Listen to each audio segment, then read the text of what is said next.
Assalamu alaikum, I'm Aisha and you're watching Samaa News. Here are today's headlines. US President Donald Trump has made it clear that Ali Khamenei's son, Mojtaba Khamenei, would be unacceptable as Iran's next leader.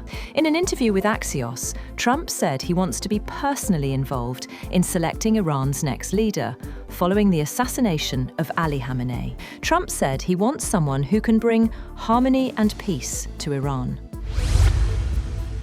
The US-Israeli military campaign against Iran entered its sixth day on Thursday, with residents reporting heavier bombardment across Tehran as tensions continue to escalate. Witnesses said strikes targeted areas in northern parts of the capital, with explosions heard across the city. Residents have described the situation as resembling a war zone as the air campaign intensified. Meanwhile, Iran has also vowed retaliation after the United States sank an Iranian warship off the coast of Sri Lanka, killing more than 80 sailors. Iranian officials warned that American forces could be targeted anywhere, saying Washington would regret the attack.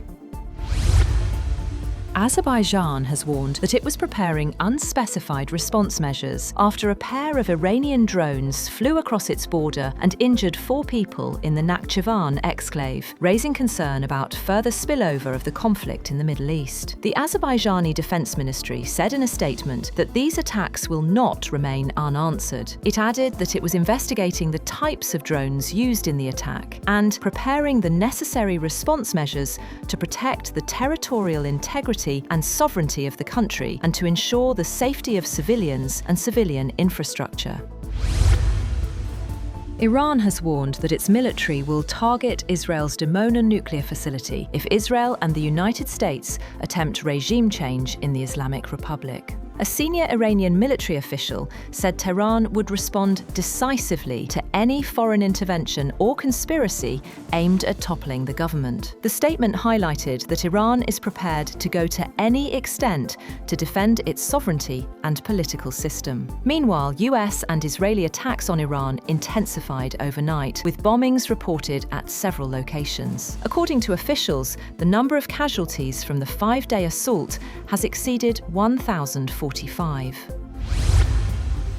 Iran's ambassador to the United Nations has denied reports that Tehran ordered the closure of the Strait of Hormuz, calling the claims baseless. The envoy said Iran remains committed to international law and freedom of navigation. Iran also condemned the United States for using a submarine to sink the Iranian frigate Iris Dina in international waters, saying the attack violated international law and maritime norms. Russia accuses US and Israel of trying to drag Arab countries into a wider Middle East conflict. Russia has accused the United States and Israel of trying to drag Arab countries into a wider Middle East conflict by provoking Iran into striking targets across the region, and said there was no sign Washington and Tel Aviv would let up. Russian President Vladimir Putin spoke by phone to leaders of 4 Arab Gulf states, offering to use Moscow's ties to Iran to relay concerns about Tehran's strikes on oil infrastructure across the region. Arab states in the Gulf, all close US allies, some of which also have close ties with Russia, have come under Iranian drone and missile attacks since the United States and Israel launched their airstrikes on Iran on Saturday. On the other hand, Hezbollah leader Naim Qassem says Israel's strikes on Lebanon are a prepared aggression and demanded that Israeli forces halt military operations and withdraw from southern Lebanon. In his first televised address since the hostilities began, Qassem said Hezbollah would not surrender, no matter the sacrifices. The World Health Organization says it has verified 13 attacks on healthcare facilities in Iran during the ongoing US-Israeli campaign. WHO Chief Tedros Adhanom Ghebreyesus said 4 healthcare workers have been killed and 25 others injured.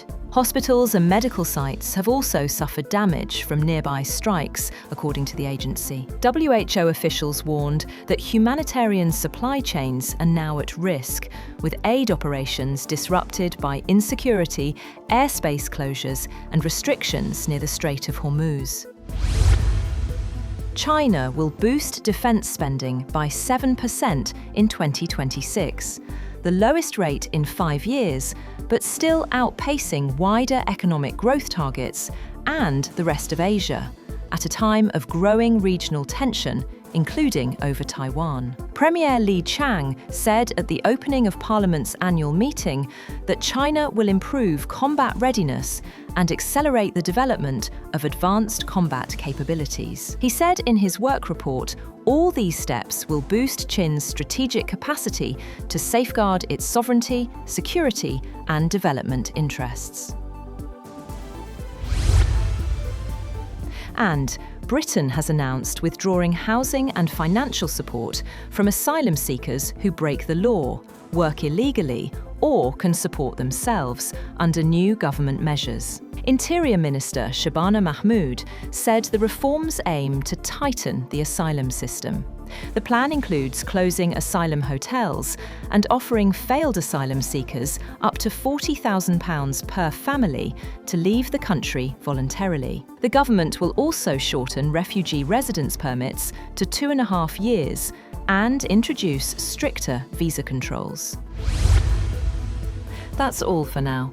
For more updates, visit www.samaa.tv. Thank you for watching Samaa News.